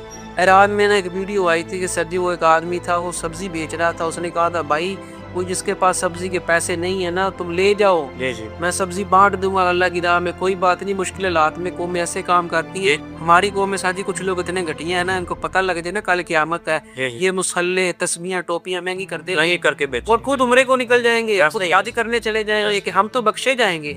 इनको नहीं पता कि सिर्फ नमाजें पढ़ने से हम बख्शे नहीं जाएंगे। हमें अमाल भी अच्छे करने होंगे, लोगों का हक नहीं खाना होगा, फिर ही हम बख्शे जाएंगे। जी तो सर जी हमारी कौम का ये हाल है। तो हमारी कौम, जैसे आपने कहा कि ब्रांड्स नहीं नाम लेते, तो मुझे लगता है कि मुनाफिक जो कौम के हमारे कुछ लोग हैं, जी जी जैसे बताया ना, जिनके सब जिसके पास जितना ज्यादा माल है ना, उतना ज्यादा मुनाफिक हो जाता है। ऐसा ही है। क्योंकि उसको जो माल का हिर्स है ना, उसको ये होता है कि ये माल मुझसे ना कोई छीन लेगा। जी जी ठीक है, क्योंकि उसको अपने हराम का माल होता है, उस पर यकीन नहीं होता। ऐसे ही है, ऐसे ही। ठीक है, क्योंकि जैसे वो एक कहावत भी है ना कि behind every great fortune there is a crime, बिल्कुल ऐसे ही। कि एक बहुत बड़ी दौलत के पीछे हमेशा कुछ जुर्म होता है। जुर्म होता है, बिल्कुल। तो अब ये जो करोड़पति स्टाकी हैं सर जी, जी जी ये कैसे करोड़पति बने? ऐसे ही है जैसे इनके पास अजी सामान पड़ा होता है, ठीक है, उसको यकदम शॉर्ट करके सप्लाई एंड डिमांड की गेम इनको पता है, जी जी उसको महंगा कर लेते हैं और करके अवाम को चूना लगाते हैं। अवाम का किसी भी बंदे का कोई एहसास नहीं है, ऐसे ही। इस्लाम का एहसास नहीं है कि देखे रमजान का महीना है, कुछ शर्म कर लो। अभी देखे ना सर जी, आगे हज का महीना आ रहा है, तो इन्होंने हज करने भी तो जाना होगा ना। सर जी हज करने दूर की बात है कि जिसने रमजान में उम्रा किया, वो गोया के नबी करीम सल्लल्लाहु अलैहि वसल्लम के साथ उम्रा किया। ऐसे ही है। तो अल्लाह माफ करे, नौजुबिल्ला, मैं आपको बात बता दूं कि ऐसे लोगों के साथ तुम्हारे नबी उम्रा करना पसंद नहीं करते। बिल्कुल ऐसे ही। ऐसे लोगों की तरफ तुम्हारे नबी देखना पसंद नहीं ऐसे ही करते। जो के नजायज किस्म का मुनाफा जनरेट करते हैं, अवाम का खून पीते हैं, अवाम को नचोड़ नचोड़ के उनमें से जनाब उनका खा खा के, ये देखिए ना, एक तिजारत का एक असूल है जी कि आपने एक चीज ली है ना, उसका सिर्फ जायज मुनाफा आप पर रखें। जैसे कि आपने 10 रुपए की चीज ली है, ज्यादा से ज्यादा आप उसको 15 रुपए का बेच लें, 20 का बेच लें। ये किस किस्म की तिजारत है कि जनाब आपने चीज ली 10 रुपए की और बेची आप 100 रुपए की। जी देखे ना कि बहैसियत कौम हम करप्ट हो गए। जी जी ऐसे ही है। अब यहूदियों की भी यही साजिश है कि जो मुसलमान है ना, वो करप्ट रहेंगे तो हमारे साथ के रहेंगे, अगर जो ईमानदार हो गए तो हमारे साथ के नहीं रहेंगे। इसीलिए तो देखे ना कि जो हमारे लोग हैं वो गजा की और ईरान की हिमायत नहीं करते, बिल्कुल ऐसे। क्योंकि करप्ट है। तो देखिए ना सर के बहैसियत कौम हम करप्ट हैं। जी जी ठीक है, हम किसी इस्लामी मुल्क का या गजा का या फ़लस्तीन का या ईरान का साथ कैसे देंगे? अब ईरान में तो पेट्रोल 3 रुपए 25 पैसे है पाकिस्तानी साथ। जी जी ठीक है, और उनकी जो, और देखिए ना यहूदी भी उनके पीछे सिर्फ इसीलिए हैं कि वो लोग ईमानदार है। उन्होंने जहरत खाई, उन्होंने जो बादशाह था जालिम उनका, उसको उन्होंने तख्ता उसका उखाड़ फेंका, उसको लात मारी और बना जी। उनकी अवाम गैरतमंद है। जी अवाम गैरतमंद। हमारी जो अवाम में जो शराफिया है ना, वो हमारी अवाम को ना उन्होंने महदूद कर दिया है सिर्फ रोटी की फिक्र के पीछे, कि उनको ना कोई सोच ही ना आए। उनका ये मकसद है कि ये जो अवाम है ना हमारी गुलाम बनी रहे, और इसमें ना वो सर जी 95% ना कामयाब हैं, कुछ 5% बेचारे हैं ऐसे, लेकिन वो अकेले कुछ कर नहीं सकते। जी जी। अब देखें ना, जैसे कि मैं आपको बता रहा था कि अमीर अमीर से तर होता जा रहा है। ये जो बैंकिंग का निज़ाम है, ये सारा यहूदियों का डिज़ाइन किया हुआ है। जी जी ठीक है, अभी देखें ना, ये हमारे स्टाकी जैसे बता रहे हैं कि ये इन्होंने अपने सेविंग्स अकाउंट में पैसे रखे होते हैं, वो जनाब पता है करते हैं, उन पे वो मार्जिन लेते हैं। ठीक है, 22% है, 18% है। यानी कि एक बंदे ने 1 करोड़ रुपए रखा हुआ है, तो उसको कुछ भी ना करे तो 2.5 लाख रुपए उसको वैसे ही आता रहता है। ठीक है, तो ये डिज़ाइन किया हुआ निज़ाम है इनका, यहूदियों का। वो तो चाहते हैं कि हम इनको सूद के जरिए अपना गुलाम बनाएं। वो तो चाहते हैं कि ऐसी हुकूमत ना है कि जो जनाब इस्लामी हो, जैसे कि ईरान में है। आप बता रहे थे ना, वहाँ पे कोई यानी कि रोथशाइल्ड का बैंक नहीं है। वो ईरान जो है सूद के सख्त खिलाफ है, और यहूदी भी हैं, वो भी यही चाहते हैं कि जनाब इसमें जो है सूदी निज़ाम कायम हो, हम वहाँ पे बेहयाई फैलाएं और जनाब इनको मफलूज करके रखते हैं, जैसे हमारी आवाम आजकल मफलूज होकर रखी हुई है। ये कर्जे दे दे के आवाम को उनका पीछा कर करके जनाब कर्जा लो, फिर उनको ब्लैकमेल किया जाता है, उनसे सूद वसूल किया जाता है। जैसे 50,000 रुपये 70,000 सूद दिया जाता है, यानी कि आपने 50,000 रुपये कर्जा लिया है तो आपको 70,000 रुपये वापस करना पड़ेगा। ये सूदी निज़ाम है, ये यहूदियों का क्या कायम किया हुआ निज़ाम। सर जी देखिए ना, ये जो सूद है ना, ये अल्लाह से खुली जान है। जी जी जो डॉक्टर सलार अहमद साहब मरहूम, उन्होंने भी यही कहा था कि यहूदियों की मौत हो जाएगी अगर सूदी निज़ाम खत्म हो जाए। बिल्कुल ऐसे ही। वो पीट के रह गया कि जनाब इन यहूदियों के पास मत जाओ, ये यहूदियों ने सारा आपके दोस्त नहीं है। नहीं है वो, ये बड़ा कहा, लेकिन जी जी माशाल्लाह को सुनता कोई सुनता कौन है इसी, यानी कि जैसे मैंने आपको बता रहा था कि कुछ चाहता ही नहीं है कि इस्लामी हुकूमत आए। सर जी हमारे जो उलमा कराम है ना, और वो भी कुछ इस चीज़ पे ना पेश रफ्त नहीं करते। अल्लाह उनके हाल पे रहम करे, अल्लाह हिदायत से। जी अब उलमा कराम जैसे ना ईरान में ना इनकलाब कौन लाए? जी जी उलमा कराम। उलमा कराम लाए। जी जी हमारे उलमा कराम जो है वो इनकलाब लाने में नाकामयाब क्यों है? ऐसे ही है, ऐसे ही है। क्योंकि वो गहरा नहीं सोचते, वो सिर्फ वक्ती सोच रहे हैं, जी। तो आगे की नहीं सोचते। जैसे डॉक्टर सरार अहमद साहब थे ना मरहूम, जी जी वो सर जिनकी जो प्रोडिक्शंस थी ना, जो उनकी जो तालीमात थी, जो उनकी दूरअंदेशी थी सर जी, वो आपको अब समझ आ रही है आज से 30 साल बाद। जी जी सर जी उन्होंने वो बात तब कर दी थी जो बात अब हो रही है, अब आपको समझ आ रही है। जब कोई सोशल मीडिया वगैरह का दौर नहीं था। अल्लाह उनको जन्नत में आला मुकाम दे, आमीन। ठीक है। और सर जी दूसरी बात ये आ रही कि देखिए ना, जैसे मैं आपको बता रहा हूँ कि ये जो होती है ना, अब ये IMF से जो हम कर्जे लेते हैं, अब उसका नुकसान ये होता है कि जो IMF और वर्ल्ड बैंक है ना, ये आपको शुरू में कर्जे देते हैं मीठे प्यारे होकर, फिर आपको मफलूज कर देते हैं आपके निज़ाम को। जी जी, फिर कहते हैं कि आप हमारी मर्जी से चलो। ऐसा ही है। इन जिन ममालिक में वर्ल्ड बैंक नहीं है, या जो ममालिक वर्ल्ड बैंक को मुंह नहीं लगा रहे, जैसे चाइना हो गया, रशिया हो गया, नॉर्थ कोरिया हो गया, वेनेजुएला था, जी जी और ईरान, जी जी, अब ये इनके काने नहीं है, बिल्कुल। ये इनसे डरते नहीं है। ऐसा- अब ये चाहते हैं कि इनमें भी हमारे बैंक्स हों, ताकि ये हमारे कंट्रोल पे चले, हम इनको जैसे कहें ये वैसे करें। ऐसे है। ठीक। जैसे देखे ना, अभी कोई नया बजट आना हो तो हमारी जो हुकूमत है ना, ये परेशान हो जाती है। क्या कि जो हमारा बजट है ना, ये IMF डिज़ाइन करती है कि इनको कैसे टैक्सेस देने हैं, इनको कैसे टैक्सेस के ज़रिए तुनना है, और कैसे इनको जनाब आवाम को मफलूज करना है। सर जी 55 रुपए लीटर जो पेट्रोल बढ़ाया है इन्होंने, जी जी ये भी इन्होंने यही कहा है आवाम को कि ये IMF ने कहा है बढ़ाओ। जी जी अब अल्लाह बेहतर जाने IMF ने कहा है या ये खुद ही IMF बने हुए हैं। जी जी, ऐसा ही है। ठीक है। और दूसरी बात सर जी, जैसे मैंने आपको बताया कि ना, वहाँ पे बैंक्स नहीं है रोथशाइल्ड्स के, वर्ल्ड बैंक भी जो है ना, ये रोथशाइल्ड्स का डिजाइन किया हुआ, यहूदियों का डिजाइन किया हुआ, पूरा UN ही यहूदियों ने डिजाइन किया है। जी जी, ऐसा ही है। तो अब वो चाहते हैं कि वहाँ पे हमारे बैंक्स हों। अब सर जी एक नया सिस्टम आया है जो मैं आपको बताना चाह रहा था कि जो मेन स्ट्रीम मीडिया पे बात नहीं आ रही, कि सर जी इससे भी आगे की गेम बना रहे हैं हम यहूदी। जी। सर जी एक ना सिस्टम आ रहा है नया डिजिटल करेंसी का ना, central banking of digital currency. पहले भी सेंट्रल बैंकिंग है, जैसे अमेरिका में है सेंट्रल बैंक, और उसके अलावा जैसे यूरोप में यूरो चलता है। तो सर जी ये सब एक सेंट्रल बैंक के साथ जुड़े होते हैं। जी। अब सर जी जैसे हमारे पास कैश है ना, अब देखिए मेरे पास 100 रुपए है, मैं आपको देता हूँ कि जी 100 रुपए आप ले, आप उसको जाके 100 रुपए आपके पास कैश है, आप जाके उसको किसी कटिंग करवा लेते हैं, जी। तो आप कटिंग वाले को 100 रुपए दे रहे हैं, जी। ठीक है, आपने कटिंग वाले को 100 रुपए दिया। अब वही 100 रुपए लेके वो किसी बेकरी पे जाता है कि मुझे जी 100 रुपए की कोई ब्रेड दो, जी। ठीक है, दूसरे बेकरी वाले को 100 रुपए दिए। अब बेकरी वाला किसी अंडे वाले के पास जाता है कि मुझे 100 रुपए के अंडे दो, तो उसने उसको 100 रुपए के अंडे दे दिए। अब ये बताए कि 100 रुपए की वैल्यू सेम रही। जी जी, ऐसा ही। ठीक है। अब ये चाहते क्यों है कि जी कैशलेस पेमेंट्स हो और डिजिटल करेंसी क्यों हो? अब ये डिजिटल करेंसी सब इसलिए चाहते हैं कि देखिए मैंने आपको 100 रुपए दिया, अब मैं उस पे आप उसको रिसीव करेंगे ना, मैं आपको सेंड कर रहा हूँ, जी जी, तो मुझे उस पे 1 रुपया या 1.5 रुपया टैक्स देना पड़ेगा, चार्ज लगेगा। चार्ज लगेगा। जी जी, आप आगे जो कटिंग करवाएंगे बार्बर है उसको देंगे, तो आपको पे करना पड़ेगा। बिल्कुल ऐसे ही है। ठीक है। फिर वो बार्बर जो है वो बेकरी वाले को देगा, वो भी 1 रुपया कटेगा। ऐसे ही, फिर वो जो बेकरी वाला है वो अंडे वाले को देगा, तो उसका 1 रुपया कटेगा। ऐसे ही। अब मुझे बताया 100 रुपए की वैल्यू कम होते होते 96 पैसे, क्योंकि 4 रुपए बैंक ने ले लिए। ऐसे ही है। अगर हम कैश यूज करते हैं ना, तो सारी यहूदियों के पास 1 रुपया नहीं जाता, बैंक के पास 1 रुपया नहीं जाता। अब वो कैशलेस पेमेंट इसलिए चाहते हैं कि बीच में से हम हिस्सा खाएं, हमारा ये हिस्सा क्यों मर रहा है, जी जी, कितने वो भूखे हैं पैसों के। ऐसे ही है। पहले तो उनका ये बात जो सिस्टम है ना, ये नया, वो ये है जी पहले पैसे कमाने का। जी जी, वो चाहते हैं कि 200 से 300 ट्रिलियन डॉलर्स की जो इकोनॉमी है ना, वो हम डिजिटल करें। जी ऐसे ही। 200-300 ट्रिलियन डॉलर्स की। जी। अब मुझे बताया अगर 100 रुपए पे 1 रुपया काट रहे हैं, तो 200-300 ट्रिलियन डॉलर्स पे दिल्ली के कितने बनेंगे, आप हिसाब ही नहीं लगा सकते। ऐसे ही है। ठीक है। अब दूसरी तरफ बात आ गई कि एक और वजह इसी चीज की कि डिजिटल करेंसी क्यों कर रहे हैं। ये मैं आपसे कहता हूँ, जरा आग कान खुला रखा करे, सुना करे बात, ऐसे ही है। देखा करे, समझा करे। अब दूसरी सर जी वजह ये है कि वो चाहते हैं कि हम हर बंदे की आमदनी को ट्रैक करें। ऐसे ही है। ठीक है।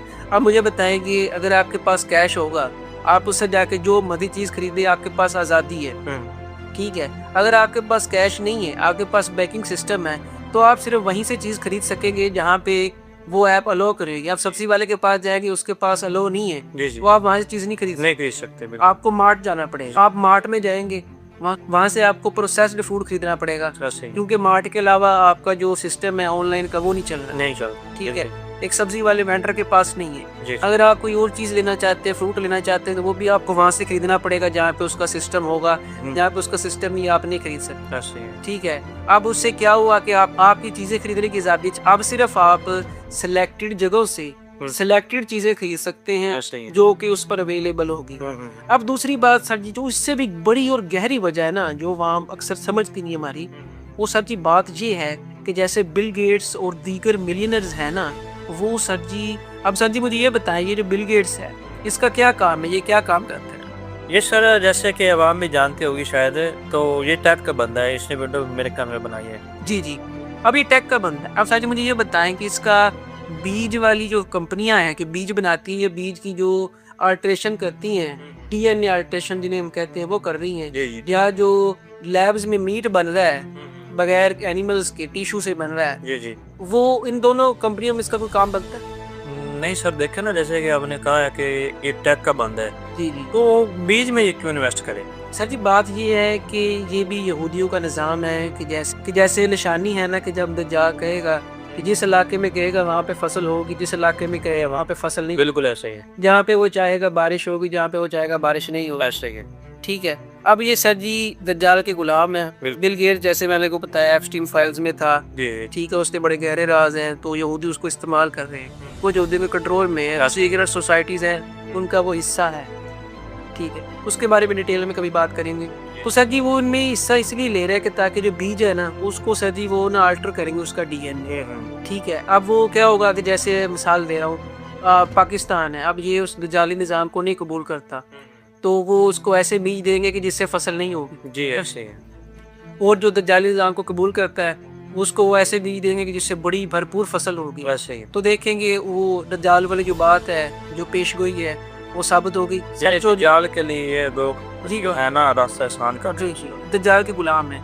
और दूसरा सर ये जो लैब मीट है उसको बना रहे हैं। अब कह रहे हैं जी कि हम जानवरों का बड़ा साहस करते हैं कि जी जानवर ना मारे जाएं, वो जी अपने जो वाइल्ड लाइफ है उसको अच्छे से गुजारे, ये करे वो करे, उनको कोई जानवरों की परवाह नहीं है, तो इंसानों को काटते रहे, इनको जानवरों की परवाह नहीं, यहूदियों को ये बस वैसे अपना जुर्म बेचने की कोशिश बकवास करते हैं। ऐसे ही। अब ये चाहते हैं कि जो जो प्रोसेस्ड मीट होगा, ये जो प्रोसेस्ड और पेस्टिसाइड वाला जो सब्जी होगी, ये आवाम को खिलाएंगे। अब पता नहीं उसके डीएनए में क्या क्या चीजें डालेंगे। कैसे? अब वो कैशलेस पेमेंट इसलिए बनवाना चाहते हैं कि ताकि आवाम के पास कैशलेस पेमेंट हो।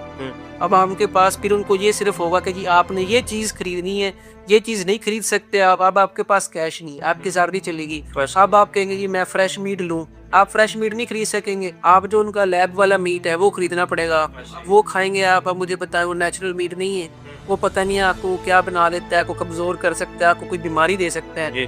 और उनकी जो प्रोसेस्ड फूड है, जो उनकी प्रोसेस्ड वेजिटेबल्स हैं या फ्रूट्स हैं, आप वो खाएंगे, पता नहीं उसके डीएनए में क्या क्या डाला गया है। वो आपको मतलब वो चाहते हैं कि यार हम ना हर तरीके से बंदों को ना लोगों को कंट्रोल करें, लोगों की बजाय खास तौर पे मुसलमानों को कंट्रोल। जी मुसलमान का मेन जो है अलमिया ये है, इनका मेन मिशन ही ये है कि हम मुसलमानों पे काबू पा लें, वरना ये गालिब आ जाएंगे अगर इनमें गैरत आ गई हो। जी। अब यही बात जो मैं आपको कर रहा हूँ ना कि अब वो बैंकिंग का जो निज़ाम है वो ये चाहते हैं कि ऐसा कैशलेस निज़ाम हो जाए। अब सर जी यूरोप में ना इसके बड़े तहफ़्फ़ुज़ात हैं। जी जी। जो लोग हैं ना, नौजवान नस्ल है, वो बड़ी परेशान है कि एक तो हमारी लोकेशन ट्रेस क्या करेंगे कि हमारी जो लोकेशन है कि जी आप कहाँ जा रहे हैं, आपकी इनकम कहाँ से आ रही है, और आप सिर्फ सिलेक्टेड चीज़ें खरीद सकते हैं, सिलेक्टेड जगहों पर रह सकते हैं। अब देखिए ना, उससे आप मूव नहीं कर सकते, यानी कि एक आदमी की प्राइवेसी बिल्कुल खत्म हो। जी आप इस जाली निज़ाम से निकल भी नहीं सकेंगे ना। अब देखिए मिसाल दें, अब आपके पास कैश नहीं है, ठीक है, आपकी सारी पेमेंट बैंक में पड़ी है, माशरा कैशलेस है, जी जी। ठीक है। अब आप चाहते हैं यार मैं दज्जाली निज़ाम से निकलूं और किसी दूसरे मुल्क में जाके ना बस ऐसे ही आप निकल नहीं सकेंगे। क्यों? आपके पैसे उस बैंक में पड़े। आप अगर दज्जाली निज़ाम से निकलने की कोशिश करेंगे तो ये आपका अकाउंट बंद कर देंगे, ये आपका अकाउंट सीज कर देंगे, आपके पास पैसे नहीं, आप कहीं जा नहीं सकते, आपको मजबूरन यही रहना पड़ेगा, यही मरना पड़ेगा, इन्हीं के लिए काम करना पड़ेगा। ठीक है, ये आपको एक ना लगा ले कि जदीद दौर का ना गुलाम बनाना चाहते हैं, ये मफलूज करके मफलूज करना चाहते हैं। ऐसा ही। ठीक है, अब ये चाहते हैं कि पूरी दुनिया में ऐसा हो, जिनके लिए कई मुल्क पेश हैं। आपको मैं मिसाल देता हूँ वियतनाम की। आप लोग इंटरनेट पे सर्च कीजिएगा वियतनाम ने किया क्या है। जिन लोगों ने अपनी डिजिटल आईडी, उन्होंने कहा था कि जी अपनी डिजिटल आईडी ना रजिस्टर करवाओ, जिन लोगों ने नहीं कराई उनके बैंक अकाउंट सीज कर दिए, बंद कर दिए कि भाई करवाओगे तो खुलेंगे, नहीं तो नहीं खुलेंगे। मुझे बताएं, वो आपके सामने एक बड़ी मिसाल है इस चीज़ को रोकने की कि वो देखेंगे ऐसे ही करेंगे आपके साथ। आप मुझे बताएं, आपका भले का को क्लोन बना लें जी, आपके उनके पास आपका आँख का कॉर्निया का डाटा होगा, उनके पास आपके फिंगरप्रिंट्स होंगे, आपका फेस है, आपका डीएनए, सारा कुछ है। ऐसे में कुछ भी ले सकते हैं, आपको वो कंट्रोल कर रहे हैं। कल को आप कहेंगे जी आप साल दे रहा हूँ, अब बिल गेट्स कोई नई वैक्सीन निकाल लेता है, ठीक है। अब वो वैक्सीन जो है वो पास नहीं है, वो वैक्सीन ऐसी है कि वो तजुर्बाती मुलायम से गुजर रही है। जी जी। वो आपको एक लैब रैट बना के रख देंगे। वैसे ही है। आप कहेंगे जी मैं वैक्सीन नहीं लगवाता, तो कहेंगे ठीक है, आप अकाउंट बंद कर देंगे, आप खाने पीने से जाएंगे। आप कहेंगे यार चलो वैक्सीन लगवा लेते हैं, बच गए तो खा पी भी लेंगे, ना बचे तो ना सही रखी जाएगी। क्योंकि क्योंकि पैसे के बगैर जिंदगी तो गुजारा मुश्किल है। बिल्कुल तो आप मत्ता क्या करता, आप वैक्सीन लगवाएंगे, Yes. आपको कुछ टैबलेट देंगे, आपको लगा लेंगे ना, बंदर बना लेंगे, टुकड़ी बचाएंगे, आप ऐसे नाचेंगे। अब वो चाहते हैं कि हम ना पैसे के जरिए वहाँ को ना कंट्रोल कर लें, ताकि जो उनका वालिद साहब ने दज्जाल वो आए तो उसके लिए रास्ता साफ हो। वैसे ही ठीक है। और दूसरी बात ये आ गई कि अब ईरान से इनको तकलीफ क्या है। इनको सच्ची ईरान से नहीं सिर्फ तकलीफ, इनको नॉर्थ कोरिया से भी तकलीफ है, जी जी इनको चाइना से भी तकलीफ है, इनको रशिया से भी तकलीफ है, हम्म। इनको वेनेजुएला से भी तकलीफ थी, लेकिन वेनेजुएला के पास कुछ नहीं था हथियार, तो उनको सदर पे उठा लिया और वहाँ पे अपनी जो यहूदी प्रोक्सी थी उसको लगा दिया। और ईरान पे भी यही चाहते थे। ईरान पे इन्होंने हमला सिर्फ इसलिए किया क्योंकि उसके पास न्यूक्लियर हथियार नहीं है, लेकिन वो बना रहा है। जी जी ठीक है। वहाँ पे ये चाहते थे कि जो हमारी प्रोक्सी है रजा पहलवी वो आ जाए, लेकिन वो उधर कामयाब नहीं हुए। जी जी और चाइना और रशिया पे या नॉर्थ कोरिया पे ये हमला कर नहीं सकते, ऐसे है। इनकी औकात नहीं है क्योंकि उनके पास न्यूक्लियर हथियार है। और वो IMF के या वर्ल्ड बैंक के गुलाम नहीं है, रोचाइल्स के, वो तो अगले इनकी ऐसी तैसी बजा दे। जी वो खुद मुख्तार जी खुद मुख्तार है, जी इसलिए उनसे तो वो डरते हैं, वहाँ पे हमला नहीं करते। ऐसे लेकिन क्योंकि ये 4-5 जो कंट्रीज है ना सर जी, ये ना लगा ले कि इनके ना प्लान में लीक बाल्टी है। ठीक है। जब तक ये 4-5 कंट्रीज इनके कंट्रोल में नहीं आते ना, तब तक ये अपने प्लान में अच्छे से कामयाब नहीं हो सकते। वैसे ही क्योंकि देखे ना, अगर आदमी ने आज़ादी चाहनी, वो चाइना भाग जाएगा, वो नॉर्थ कोरिया भाग जाएगा, वो रशिया भाग जाएगा, वो ईरान भाग जाएगा। ठीक है। क्योंकि ये चाहते हैं कैशलेस पेमेंट का ज़माना आए, पूरी दुनिया को हम ट्रैक करें, पूरी दुनिया को कंट्रोल करें, डुगडुगी वाला बंदर बनाए, उसको एक स्लेव बना लें। जी जी ये सब ये देख लें कि कितनी बड़ी ईवल प्लानिंग है जो आम आवाम से छुपाई जाती है। मैं यही कहता हूँ कि आप आँख कान खुला रखा करें, सुना करें, समझा करें और आगे लोगों को शेयर भी करें, ताकि लोगों को पता लगे ये कोई कॉन्स्पिरेसी थ्योरी नहीं है, ये सच है। आप गूगल पे लिखे 2029 तक इन्होंने प्लान बनाया हुआ है कि 2029 तक पूरे यूरोप और अमेरिका की जो इकोनॉमी है ना, इन्होंने कहा कि हमने 2029 तक जी जी इसको पक्का कर लेना है, उसको ट्रांसफर कर देना है। ऐसे ही और देखिए हम जैसे छोटे छोटे कंट्रीज है, इनकी क्या औकात है। बिल्कुल ऐसे ही जब यूरोप और अमेरिका जैसे कंट्री यहूदी के कंट्रोल में है, तो हम जैसे छोटे छोटे कंट्रीज की क्या औकात है। बिल्कुल ऐसे ही इनको तो अगले हुक्म देंगे, IMF हुक्म देगा कि करो, वो करना पड़ेगा, ऐसे। जिनका वालत है। इनके बगैर ये खा पी नहीं सकते। बिल्कुल तो सर जी इतनी बड़ी इवल प्लानिंग है इनकी। ईरान पे हमला किया, आप कहें ना कि ये छोटा सा ये ऐसे इसराइल पे जंग है, ये है वो है, सर जी कोई जंग नहीं है, ये बहुत बड़ी एक साजिश है, बहुत गहरी साजिश है। जी यानी कि ये ऐसा ऐसा है ना, हम चलते रहेंगे मुमालक पर कब्जा करते रहेंगे। जैसे कि अब ईरान की बारी आ गई, इसके बाद अगला मुल्क पाकिस्तान भी हो सकता है, इसके बाद अगला मुल्क अफगानिस्तान भी हो सकता है। ये कब्जा करते आखिर इस नए तक पहुंच जाएंगे कि पूरी दुनिया पे काबज हो जाएंगे और ये अपने वालिद दज्जाल का रास्ता साफ करेंगे।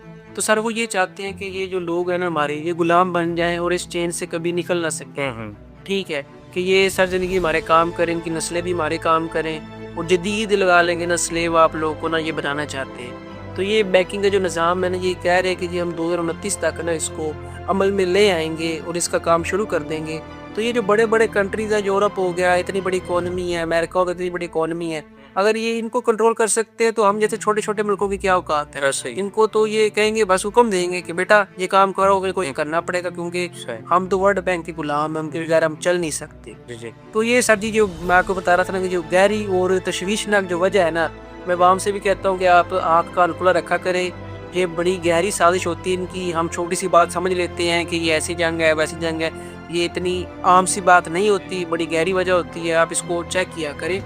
ये आपको डिजिटल गुलाम बनाने की पूरी तैयारी हो रही है। जी जी अच्छा सर, देखें ना, ईरान, इसराइल और अमेरिका की जंग चल रही है, जिसे कि वर्ल्ड वार 3 का नाम दिया जा रहा है। तो इनमें यानी कि कैसे कैसे लोग जो हैं, यानी कि कौन से मुल्क इनमें कूद सकते हैं, या इस को वर्ल्ड वार 3 का खदशा है? सर जी, जैसे आपका टॉपिक भी यही था वर्ल्ड वार 3 का, वैसे हम कहीं और निकल गए, लेकिन ये बातें भी ज़रूरी होती जी ज़रूरी है, बिल्कुल बहुत ज़्यादा ज़रूरी होती है। ताकि अवाम में अदाई फैला सकें, उनको एक अच्छा ट्रैक दे सकें कि अपने आप को आने वाले वक्त में महफूज कर सकें। मेरा सर जी मोटो यही है ना कि हमने वहाँ तक वो सच पहुँचाना है, गहरा छुपा हुआ, कि हम लोगों को नहीं पता चलता, जो कि मेन स्ट्रीम मीडिया नहीं बताता, लोगों को नहीं पता कि यहूदी जो है वो कितनी लंबी और क्या क्या साजिश कर रही है। और दूसरा सर जी, जैसे आप बात करने वर्ल्ड वार 3 की, सर जी देखिए ना, एक ब्लॉक है इस टाइम पे अमेरिका, भारत जी जी और इसराइल का। जी जी अब जैसे मोदी साहब हैं वो गए थे इसराइल, वो कह रहे थे जी कि अगर इंडिया मदरलैंड है तो इसराइल फादरलैंड है। अब उसने तो पूरे इंडिया का फादर बना दिया ना इसराइल। जी इसके साथ दूसरी तरफ ब्लॉक आ जाता है ईरान, हम्म। चाइना, रशिया और नॉर्थ कोरिया, जी जी जिनमें ये वर्ल्ड बैंक के गुलाम नहीं है, रॉकफेलर के गुलाम नहीं है। अब सर जी देखिए, अगर ईरान के साथ जंग है ना, अब ईरान को जो सैटेलाइट्स की जो देखे ना, ईरान बड़े प्रिसाइज तरीके से हमले कर रहा है, उसका एक मिसाइल भी जाया नहीं जाता। जी जी वो बड़े पक्के हमले करता है कि उनका जो मतलब लगा, अब उसको जो सैटेलाइट्स की जो एक्सेस है ना, वो चाइना और रशिया ने दी हुई है। जी बिल्कुल। चाइना और रशिया सर जी उसको ना खुले आम नहीं, लेकिन छुप छुप के ना हथियार वगैरह भी प्रोवाइड कर रहे हैं। जी जी हो सकता है कि वहाँ पे चाइना के इंजीनियर्स, रशिया के कुछ इंजीनियर्स, एक्सपर्ट्स भी मौजूद हो ईरान के अंदर, जी जी जो उनकी हेल्प कर रहे हो। बिल्कुल। सर जी ये कंट्रीज ना आपस में एक दूसरे की मदद करते रहते हैं, जो कि करनी भी चाहिए। जी जी ऐसा। तो सर जी वर्ल्ड वॉर 3 का खतरा तो अब तक तो नहीं है, अभी तक तो कोई मसला नहीं है। जी जी लेकिन अगर कल को इसराइल या अमेरिका कोई शदीद हमला करते हैं या कोई बड़ा कदम उठाते हैं ईरान के खिलाफ, तो फिर जो रशिया है या चाइना है या नॉर्थ कोरिया है, वो खुल के फिर सामने आएंगे। जी जी तो इस तरह क्योंकि ये 4-5 जो कंट्रीज हैं, जैसे देख ली Israel, America, North Korea, Russia, China, ये सब सभी न्यूक्लियर पावर्स जी है। ऐसे। इंडिया भी, पाकिस्तान भी, ठीक है। तो बरतानिया भी जो है, ठीक है, वो और इटली भी है, ये भी पेश हैं। अब सर जी बरतानिया और इटली भी ईरान पर हमला करने की तैयारी कर रहे थे, लेकिन इनको रशिया ने खबरदार किया कि इटली को स्पेशली कि अगर भाई तुम लोग जाओगे ना आगे हमला करने, जी तो ये देख लो कि तुम्हारी गैस की सप्लाई मेरे पास से, अब मैं तुम्हारी गैस की सप्लाई कर दूंगा पानी। रशिया की गैस सप्लाई पे ये सारा यूरोप है ना, ये चल रहा है। जी जी तो उसको पता है कि रशिया के पास सबसे बड़ी धमकी यही है। तो इटली चुप करके बैठ, पहले इटली का इरादा था कि जो मैंने कुछ हथियार बनाए या नहीं, टेस्ट भी हो जाएंगे, जी जी मैं उनको बेच भी दूंगा कल को मार्केट में। लेकिन ये है कि रूस ने उसको चुप करा दिया। अब उनके देखा देखी यूके भी चुप करके बैठ गया। बिल्कुल।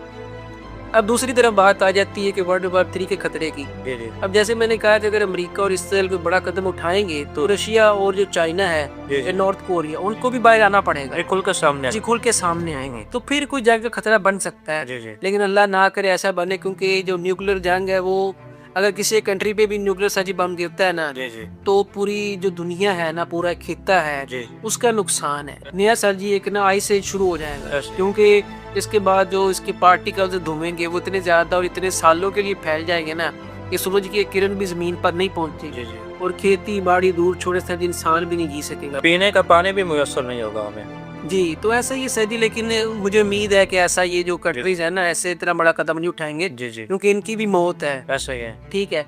और दूसरी तरफ देखें ना, जैसे इसराइल या अमेरिका है, अभी कोई बड़ा कदम नहीं उठा रहे ईरान के खिलाफ। जी जी वो सिर्फ इसीलिए नहीं उठा रहे क्योंकि उनको पता है कि ईरान के पीछे चाइना है, जी जी रशिया है, नॉर्थ कोरिया है। ऐसा ही है। तो बाकी सर जी ईरान की अल्लाह मदद करे। आमीन वर्ल्ड वॉर 3 के खदशात जो हैं मुझे नजर नहीं आ रहे। जी अल्लाह ताला अमन अमान कायम करे। आमीन। अच्छा सर देखें ना, आजकल ये जो बड़ी वीडियो एक वायरल कर रही है सारे प्लेटफॉर्म्स पे कि एक फौजी जो है उनका अमेरिका का, वो उनके बारे में आपका क्या ख्याल है? वो क्यों, कौन है वो जो फौजी है ना सर जी, वो है ब्रायन साहब। उन्होंने 2003 के अंदर इराक में भी अपनी ड्यूटीज दी थी। जी जी तो उनको पता है कि जो हमारी पेंटागन है या हमारी जो अमेरिकन पार्लियामेंट है, सर जी उनको पता है ये जो हमारी पेंटागन है या अमेरिकी सेनेट है, वो फौजी को कैसे यूज करती है ऐसे ही इसराइल के लिए। सिर्फ मफाद इसराइल का होता है, लेकिन मरता जो है वो अमेरिकी फौजी है। जी जी उसके कई साथी मरे हैं, तो वो बेचारा यही कह रहा था हमारे जो फौजी हैं ना, वो इसराइल के नहीं मर सकते। बिल्कुल। अमेरिका के लिए हमारी जान हाजिर है, क्योंकि पैट्रियट्स है ना, देखिए हर बंदे को अपना मुल्क प्यारा होता ऐसे ही है। है। वो कहता है कि भाई अमेरिका के लिए तो हमारी जान हाजिर है, लेकिन ये जंग अमेरिका की नहीं है। जी तुम लोगों ने इराक वार की, वो भी इसराइल की वजह जी से। जी तुम लोगों ने अफगानिस्तान वार की, इसराइल की वजह से। ऐसे ही है। तुम लोगों ने लीबिया वार की, इसराइल की वजह से। हमारे कितने फौजी मरे, कितना हमारा जो है असला जाया हुआ, कितने हमारे ऐसे इतने ज्यादा हमारे ट्रिलियन ऑफ डॉलर्स जाया हुए, जिसकी वजह से अमेरिका में इतना बड़ा इंफ्रास्ट्रक्चर बन सकता था, वहाँ के लोगों को फ्री हेल्थ केयर मिल सकता था, अच्छी एजुकेशन मिल सकती थी, लेकिन वो सब इन्होंने इसराइल के लिए झोंक दी। देखे ना, जैसे कि आम फौजी मरता है, जैसे बता रहे हैं, जो इंजॉय है वो बड़े ओहदे वाले अफसर वगैरह करते हैं, अपने उस मुल्क के सदर वगैरह करते हैं। मरता कौन है? बेचारा आम आदमी मरता है, आम फौजी मरता है। पे वो करते हैं, इंजॉय उनके ऊपर वाले अफसर करते हैं। जी देखे ना, जैसे अमेरिका का जो सदर है इस टाइम, डोनाल्ड ट्रम्प साहब, वो तो वैसे यहूदियों का गुलाम है। बस वही। 16 फाइल्स में उसका इतनी दफा नाम आया है। वो उनका जो उन्होंने इसको लस्ट के जरिए काबू किया हुआ था, अब पता नहीं उनके पास इसकी क्या क्या राज है, जिनकी वजह से जो उनका काना बना हुआ, उनके ये सारे काम कर रहे हैं। तो देखिए ना सर जी के अब इसराइल की ये जंग है, इसमें अमेरिका क्यों अपने फौजी जाया कर रहा है, क्यों अपने वसाइल जाया कर रहा है। वो बेचारा ये कहने आते सेनेट के अंदर, लेकिन उसको सर जी उसकी बात करने नहीं दी, उसको पकड़ लिया, पकड़ के उसको धकेल रहे थे, उस बेचारे ने दरवाजे में उस बेचारे का सर जी बाजू दरवाजे में और उसकी ना बाजू टूट गई। पहले उसने वीडियो बनाई है कि लेट्स फ्री पैलेस्टाइन, उसके बाद वो उस पार्लियामेंट में गए। उसने जब जैसे ही बयान देना शुरू किया तो यानी कि अफसर आ गए, उनको घेर लिया, जो आम सिपाही थे उन्होंने जनाब उसको घेरा है। तो उसने यानी कि इतना इतना कुछ फिर भी वो बोल गया उनके हक में कि आप हमारे फौजियों को कैसे मरवा सकते हैं, आपको गैरत नहीं है। लेकिन देखे ना, जैसे कि आपने बताया कि जो है मरता बेचारा आम आदमी है और एंजॉय करते हैं उनकी सदर। अब सर जी देखिए ना, इराक वार के टाइम पे जो अमेरिका का प्रेसिडेंट था बिल क्लिंटन, जी जी, वो भी एप्स्टीन फाइल्स में है। कैसे? अफगानिस्तान वार के टाइम पे था सर जी बुश, फिर ओबामा आया, फिर उसके बाद ये ट्रम्प आया। अब ये देखिए ना, ये सब एप्स्टीन फाइल्स में है। जी जी, ठीक है, ये सब शुरू से ही उनके गुलाम है। अब इराक से ज्यादा मसला था इसराइल को, क्योंकि मिडल ईस्ट में आता है। मिडल ईस्ट पूरे से मसला है सर जी इसको, इसराइल को। अब मिडल ईस्ट मुझे बताया, अमेरिका को क्या खतरा है? अब इराक से कौन सा मिसाइल अमेरिका जा सकता है? जी जी, देखे ना, अमेरिका तो वो दुनिया की दूसरी नुक्कड़ पे बैठा हुआ है। ईरान से भी कोई खतरा नहीं अमेरिका को, ईरान से भी खतरा है और सिर्फ इसराइल को, क्योंकि उसके मिसाइल उड़ जाते हैं। जी, इतनी तेज कौम है कि सर जी एक यहूदी ना एक आदमी को बताता है, कहते हैं जी कि ये बड़ी बात वैसे मशहूर है, मैं वाम को बताना चाहता हूँ ऑडियंस को, कि ना एक यहूदी दूसरे बंदे करते कहते तुम्हें पता है जब रोम तबाह हुआ, जब रोम की हुकूमत खत्म हुई तब कितने लोग मरे? तो उसने कहा मुझे तो पता नहीं। कहता तब ना रोम के अंदर लाखों लोग मरे। उसने कहा तुम्हें पता है तब रोम में कितने यहूदी रहते थे? उसने कहा पता नहीं। कहता तब रोम में ना 1300 यहूदी रहते थे। उसने कहा ठीक है 1300 यहूदी रहते थे, तो कहता सोचो अगर रोम में लाखों लोग मरे तो कितने यहूदी मरे होंगे? उसने कहा कोई 300-400 तो चलो मरे ही होंगे ना, आधे मर गए आधे बच गए होंगे। जी जी, उसने कहा नहीं, उसने कहा 1300 के 1300 यहूदी बच गए। अब ये देख के कितनी तेज तर्रार कौम है ये, कि इन्होंने उन लोगों को मरवाया आपस में लड़वा के और खुद साइड पे सारे के सारे बच गए। जी, अब जैसे आप देखें कि मर रहा है अमेरिका का फौजी, शहीद हो रहे हैं ईरान के लोग, ऐसे ही है। मर रहे हैं यहूदी, बकरों में छुपे हुए यहूदी, ठीक है। और जो नेतन्याहू है वो खुद जाके जर्मनी बैठा है, उसकी बीवी और उसका बेटा मियामी के एक पेंट है उसमें जिंदगी गुजार रहे हैं, ठीक है, याशी वाली जिंदगी, लग्जरी लाइफ गुजार रहे हैं। यानी कि उनको अपने मुल्क की कोई फिक्र ही नहीं है, को मरे को खपे जो मर्जी हो, नहीं कोई फिक्र नहीं है। और जो एक आम अमरीकी शहरी वो बेचारा अपना अपार्टमेंट का रेंट भी नहीं निकाल सकता, और वहाँ पे इसके जो बच्चे यहूदियों के वो सर्दी टेक्सास पे पल रहे हैं, ठीक है, लग्जरी लाइफ गुजार रहे हैं। और एक अमेरिकी जो बेचारा इतनी मेहनत करता है और मेहनत करने के बाद जो उसके सारे पैसे हैं उनमें से आधा तो टैक्स जो है वो इसराइल चला जाता है, आई पैक में चला जाता है। जी, तो ये तो आपके सवाल का जवाब हो गया कि आजकल ये सिस्टम से। जी, अच्छा, आजकल ये बड़ी अफवाह सुनने में आ रही है कि इसमें जो बिलियनर्स हैं इनका क्या किरदार है? सर जी कोई भी जो जंग होती है ना, वो आम आदमी के लिए तो मौत है, जी जी, लेकिन ये जो बिलियनर्स होते हैं ना, इनके लिए वो बिजनेस होती है। जी जी, ऐसे ही, ठीक है। अब देखिए ना, बिल गेट्स है या कोई भी बिलियनर है, एलॉन मस्क है, मार्क ज़करबर्ग है, दूसरे और हजारों बिलियनर्स हैं अमेरिका के अंदर। तो अमेरिका तो बिलियनर्स का हब है। जी जी, ऐसे ही। अब वो ना जंग बेचते 5 वीटो कंट्रीज है दुनिया में। जी जी, चाइना, रशिया, फ्रांस, ब्रिटेन और अमेरिका। जी, अब दुनिया में सबसे ज्यादा असला पैदा करने वाले भी यही 5 कंट्रीज हैं। ऐसे ही है। अब मुझे बताएं, अगर एक गोली भी चलेगी, एक गोली चली ईरान से, एक गोली चली इसराइल से, एक गोली चली अमेरिका से, तो गोली तो चली, मरा वो जिसको वो गोली लगी, लेकिन जिसने वो गोली बेची उसको तो उस गोली के पैसे मिले, उससे तो फायदा इस चीज से। अब मिसाइल चला ईरान से, मिसाइल चला इसराइल से, मिसाइल चला अमेरिका से, जब गिरा तो मरे आम लोग, लेकिन बचत किसको हुई, मुनाफा किसको हुआ? जिसने वो मिसाइल बनाकर बेची। ऐसे ही, ऐसे ही, ठीक है। तो ये सारी जंग है ना, ये बिलियनर्स को और बिलियनर बना देती है। ऐसे ही, ऐसे। बड़े बड़े लोग हैं, बड़ी बड़ी यहूदी लॉबीज हैं जो कि बड़े बड़े बिजनेसेस करती हैं, बड़े बड़े हथियार बनाती हैं। जी जी, ठीक है। उनको अगर आपने ये जैसे एक मूवी भी है इनकी, लॉर्ड ऑफ वार, जी जी, ठीक है, वो उसमें सर जी बड़ी तफसील से समझाया गया कि ये कैसे असला बनाते हैं, कैसे उसको स्मगल करते हैं। जी जी, और ये इनकी जो गवर्नमेंट्स है सर जी, ये खुद स्मगल करवाती हैं। ऐसे ही है। जैसे देखिए ना, इनका असला जो बाउंड हो गया है, जो नहीं बिक रहा, ये उसको बेचने के लिए दूसरे कंट्रीज की जंग भी करवा देते हैं आपस में। देखे ना, जैसे अमेरिका के पास असला होता है वो पुराना हो जाता है, ऐसे ही, तो उसको बेचने के लिए क्या करते हैं, एक फ्रंट मैन बना लेता है, अब जैसा मेरे जैसा। तो उसको कहेगा कि बेटा तू ये हमारा असला है ना, उसको बेच, ये तेरी नई आइडेंटिटी है, ठीक है।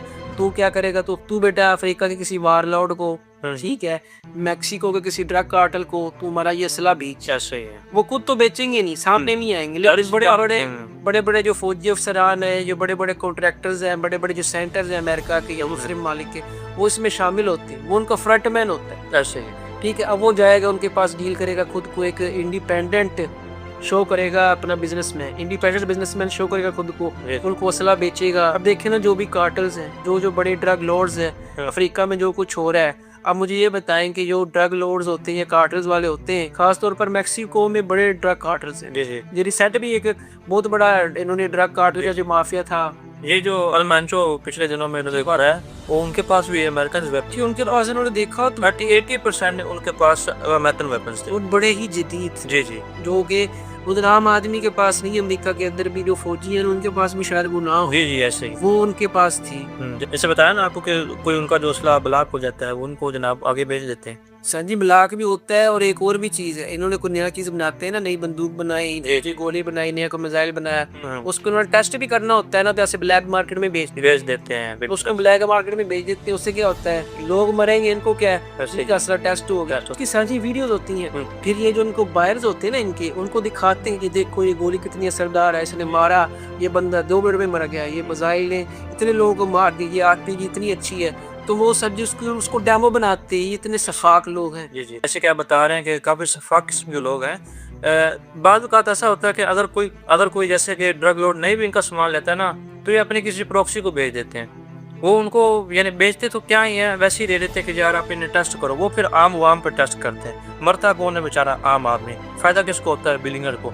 जैसा बता रहे हैं कि वो वीडियोस बना के अपने बायर्स को दिखाते हैं कि देखें इनकी कैसी कारकर्दगी है, कैसी परफॉर्मेंस है इसकी, इतना जो है इतने मिनट में एक बंदा मर गया, ये रॉकेट है, इसकी इतनी रेंज है, ऐसे करके बेचारा मरता कौन है, आम आदमी मरता है, इनकी जेबें भरती हैं। बिल्कुल ऐसे। ये लोग करते हैं जी सर्दी जानों का सौदा, ये लोगों के खून की कीमत खाते हैं, ऐसे ही है। ये लोगों का खून पीते हैं, ये वो जोंके हैं जो खून पीती हैं इंसानों का। बिल्कुल। हम जैसे लोगों को अब देखे ना, इसराइल जो है, ये जो होती है रोथशाइल्ड्स है, ये चाहते हैं कि पूरी दुनिया ही, जैसे पहले हम ना ये छुपे ढुके काम कर रहे हैं ना, ठीक है जी, हम खुलेआम काम करें ऐसे ही, दुनिया को स्लेव बनाए ताकि हमारे खिलाफ बात ना कर सके। बताने वाला जो उसको पता, अगर मैं गवर्नमेंट के खिलाफ या किसी खिलाफ बात करूंगा तो मेरा अकाउंट सीज हो जाएगा, मेरे पैसे जो है वो जब्त हो जाएंगे, मुझे नौकरी से निकाल दिया जाएगा। तो ये गुलाम बनाना चाहते हैं पूरी दुनिया को। तो ये जो जंग है ना सर, ये जंग वर्ल्ड वार 3 जो है ना, ये सिर्फ और सिर्फ इस चीज़ की जंग है कि लोगों को कंट्रोल करना चाहते हैं। बिल्कुल। और बाकी सर जी मैं यही कहना चाहूँगा, अपने आँख कान खुला रखा करें ताकि आपको मज़ीद ऐसा इंफॉर्मेटिव कंटेंट मिलता रहे। इसके लिए हमें फॉलो करें, सब्सक्राइब करें। देखें ना, जैसा कि मैंने अपनी कई वीडियोस में बताया कि जेनजी है सवाल करता है, जेनजी जो है एक बात को भूलता नहीं है, ठीक है। तो जो असली सच है, प्योर सच है, आपको इसी प्लेटफॉर्म पर मिलेगा इंशाल्लाह। तो आपसे गुजारिश है कि आप मुल्क पाकिस्तान के लिए, ईरान के लिए दुआ करें, उनको सपोर्ट करें, अपनी राय का इजहार कमेंट में करें। स्टे अलर्ट, स्टे सेफ, अल्लाह ने के बाद।